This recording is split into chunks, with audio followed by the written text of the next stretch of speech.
आम्ही काही तुम्हाला भांडायला आलेलो नाही, परंतु राज्याच्या कृषी मंत्र्यांना पदावर राहण्याचा अधिकार नाही, ही आमची छावा संघटनेची मागणी आहे। आम्ही आज प्राथमिक स्वरूपामध्ये आज तुम्हाला पत्ते आणलेले आहेत कृषी मंत्र्यांना, तुम्ही पत्ते द्यावे आणि त्यांना घरी बसून खेळायला सांगा। सांगा विधानसभागृह हे शेतकऱ्यांचं, राज्यातल्या कष्टकऱ्यांचं आणि त्या ठिकाणच्या राज्यातल्या जनतेसाठी कायदा तयार करणारं सभागृह आहे। त्या ठिकाणी सर्वसामान्यांचे प्रश्न मांडावे, सर्वसामान्य न्याय दिला पाहिजे। त्या ठिकाणी पत्ते खेळायची जागा नाही ती। आपल्या पक्षाचे जे आमदार आहेत, तुम्ही त्यांना मंत्री केले, त्या मंत्र्याला अजिबात पदावर ठेवू नका। आपल्या पक्षाची प्रतिमा मलिन होत आहे त्या व्यक्तीमुळे, आमचं ही म्हणणं आहे। पण जे म्हटले ना ते निवेदन आमचं, आणि तुम्ही तात्काळ त्याच्यावरती कारवाई नाही बरोबर आहे, तुम्ही थांबा ना, मी निवेदन आपण निवेदन स्वीकारून त्यांना तात्काळ कारवाई करावी। धन्यवाद। कृषी मंत्र्याचं कृषी मंत्र्याचं कृषी मंत्र्याचं छावा संघटनेचं कृषी मंत्र्याचं करायचं काय? कृषी मंत्र्याचं करायचं काय? छावा संघटनेचं मी 2 लेटर दिलं होतं कर्जमाफीबद्दल, विचारलं का तुम्ही? ते 2 चिठ्ठ्या दिलं होतं मी, विचारलं का तुम्ही? त्याची तयारीच नाही काय बोलायची तयारी नाही? कृषी मंत्र्याचं कृषी मंत्र्याचं आणि घोषणाबाजी देखील केली तुम्ही। नाही, आम्ही तटकरे साहेबांच्या अंगावर पत्ते फेकलेच नाही। ज्या पक्षाचे कृषी मंत्री या राज्याला लाभलेले आहेत, अतिशय निष्क्रिय कृषी मंत्री माणिकराव कोकाटे हे वारंवार शेतकऱ्यांच्या जखमेवर मीठ चोळायचं काम करतात। माणिकराव कोकाटे हे शेतकऱ्यांबद्दल वाईट शब्द वापरतात, शेतकऱ्यांना माजुरे असा शब्द वापरतात, आणि ज्या व्यक्तीवर राज्याच्या एवढ्या मोठ्या पदाची जबाबदारी आहे, शेतकरी हा देशाचा कणा आहे, आणि त्या राज्याचा कृषी मंत्री जर विधानसभागृहामध्ये अतिशय पावित्र्य असणारं सभागृह, त्याचं पावित्र्य जपलं पाहिजे, त्या सभागृहामध्ये जर पत्ते खेळत असतील तर आमचं संघटना म्हणून, छावा म्हणून, शेतकऱ्यांचे लेकरं म्हणून, शेतकऱ्यांचे पोरं म्हणून आमचं कर्तव्य आहे त्या पक्षाच्या अध्यक्षाला पत्ते आम्ही आज भेट दिले, आणि ते भेट देऊन त्यांना सांगितलं की त्या पदावरून त्या व्यक्तीला हटवा आणि हे पत्ते त्यांना खेळायला द्या, जेणेकरून त्यांनी घरी जाऊन खेळावं। नाहीतर छावा संघटना जर अशा पद्धतीने चुकीच्या पद्धतीने वागणाऱ्या व्यक्तीच्या विरोधात आवाज उठवल्याशिवाय राहणार नाही।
मी स्वतः शेतकऱ्याचा मुलगा आहे। महाराष्ट्रभर फिरत असताना अनेक संघटनेचे लोक येऊन पक्षाच्या नेतृत्वाला भेटत असतात, त्या ठिकाणी त्यांचं म्हणणं मांडत असतात, आमचे नेतेही ऐकून घेतात। आज या ठिकाणी छावा संघटनेच्या वतीनं जे आंदोलन केलं, तटकरे साहेबांनी ऐकून घेतलं, त्यांना समजूत काढली, परंतु ते जात असताना खालच्या पातळीवरती शिवा घेऊन ते जात होते। मग खालच्या पातळीवर आमच्या नेतृत्वाला आमच्या कार्यक्रमात येऊन कुणी जर शिवा देऊन जात असेल तर ते ऐकून घ्यायला आम्ही काही साधू संत नाही। कारण तुमची मागणी तुम्ही संविधानिकपणे मांडा, तुम्हाला जे काही बोलायचं, तुम्हाला आंदोलन करायचं संविधानिकपणे करा, परंतु तुम्ही त्या ठिकाणी येऊन आमच्या पक्ष नेतृत्वावर खालच्या पातळीवर बोलाल तर जशाच तसं उत्तर राष्ट्रवादीकडनं भेटणं अपेक्षित होतं आणि ते उत्तर आज आम्ही दिलेलं आहे. तुम्ही मारहाण केली, शेतकऱ्यांचे प्रश्न विचारल्यानंतर मारहाण करणं योग्य वाटते का? शेतकऱ्याचे प्रश्न विचारले म्हणून मारहाण नाही झालेली, त्यांनी आमच्या नेतृत्वावर खालच्या पातळीवर शिवा दिली म्हणून मारहाण झाले. मी अजूनही सांगतो त्याला आंदोलन करायचं आहे, त्याची जी काही मागणी असेल त्यांनी संविधानिकपणे मागावी, त्याला काय रस्त्यावर उतरून आंदोलन करायचे संविधानिकपणे करावे, आमचा कुठेही विरोध राहणार नाही. परंतु जर इथे येऊन तुम्ही आमच्या नेतृत्वावर खालच्या पातळीवर शिवा देऊन जाल तर जशाच तसं उत्तर देणं अपेक्षित होतं आणि ते भेटलेलं त्यांना.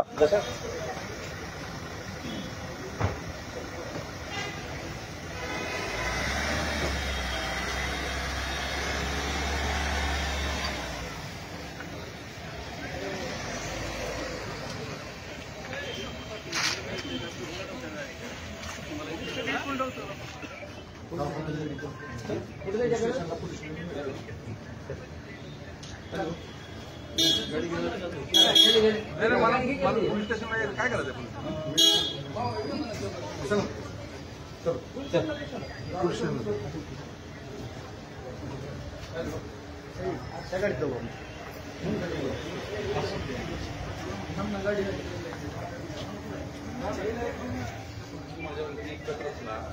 शेतकऱ्यांची पोरांनी आवाजच नाही उठवला पाहिजे याची भावना या सरकारमध्ये.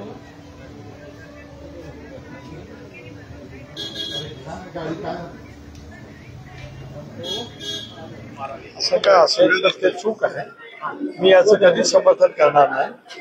मी अत्यंत शांततावादी कार्यकर्ता आहे. चर्चेतून देवाणघेवाणीतून अनेक प्रश्न त्या ठिकाणी सुटत असतात, ते त्यांची भावना व्यक्त करण्यासाठी आले. मी शांतपणाने ऐकतो. मी निंदनीय असं म्हटलं मगाशी, कारवाई करावी योग्य ती असेल. मी समर्थन करणार नाही कधी आयुष्यात. मी कधी चुकीच्या गोष्टीचं समर्थन केलं नाही. सर त्या ठिकाणी पोलीस देखील होती, कारवाई करणं अपेक्षित होतं. मी सांगितलं ना, मला माहित नाही ना, माझ्या समोर तर घडलं नाही. असं दाखवा की मी होतो तिथे. मी मगाशी आपल्या लातूरकरांच्या वेगवेगळ्या क्षेत्राच्या नामवंतांशी चर्चा करत होतो. मी या गोष्टीचा चूक घडली त्याच्याबद्दलचा स्पष्ट शब्दात नाराजगी व्यक्त करतो. मनोज चव्हाण म्हणतात शिवीगाळ केली सर तुम्हाला, केली आहे सर? राष्ट्रवादीच्या अधिकाऱ्यांना मारहाण केली, काय सांगाल? कुणाला? शाळा संघटनेचे पदाधिकारी निवेदन द्यायला आले, त्यांना मारहाण केली राष्ट्रवादीच्या कार्यकर्त्यांनी का? मी नव्हतो, खाली होतो. मला माहित नाही. असं व्हायला नाही पाहिजे.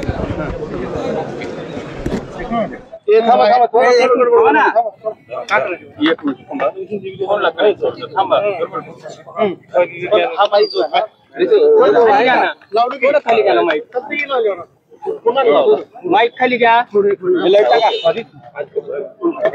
माईक खाली घ्या ना थोडं.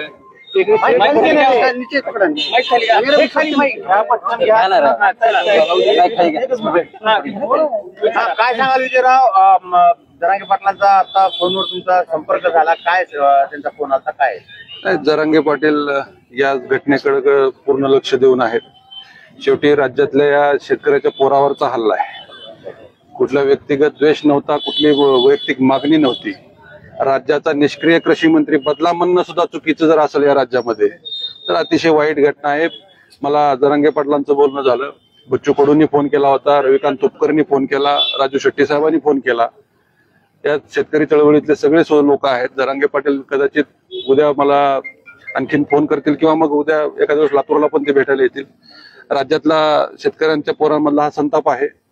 राष्ट्रवादीची जी मस्ती आहे सत्तेची, ही मस्ती आता शेतकऱ्यांची पोरं उतरल्याशिवाय राहणार नाही. सूरज चव्हाण आहेत, त्यांनी म्हणले आम्ही काही संत नाहीत, तुम्ही जी केली त्याच्यावर प्रतिक्रिया म्हणून हे केलं असं सांगितलं त्यांनी. अरे संत नाही तू कोण? तू संत नाही म्हणजे आम्ही पण शांत नाहीत ना. शेतकऱ्याच्या बाबतीत चुकीची भूमिका मांडणारा कृषी मंत्री या राज्याला भेटलाय, त्याच्याबद्दल आम्ही बोलायचं नाही. तुला काय अशी ताकद दिली त्या अजित पवारांनी? माझं अजितदादांना आव्हान आहे, असे गुंड सांभाळाल तर राष्ट्रवादी रसातळाला जाईल. एखादी निवडणूक जिंकली त्या भाजपचा सहारा घेऊन म्हणून काय तुम्हाला असं ताम्रपत्र घेतल्यासारखं नका वागू. की शेतकऱ्यांच्या पोरावर तुम्ही हल्ला केलाय आज, आणि ही शेतकऱ्याची पोरं तुमच्यावर तुमचा माज आणि मस्ती जिरवल्याशिवाय राहणार नाही. नाही, मी आता ती प्रक्रिया पुन्हा थोड्या वेळानं करणार आहे. थोडं मला छातीला मार लागलेला आहे. पोटात त्रास होतोय, बोलायला सुद्धा त्रास होतोय. अगोदर बघतो माझं यांनी काय काय तोडलंय, त्याच्यानंतर ठरवतो काय करायचं.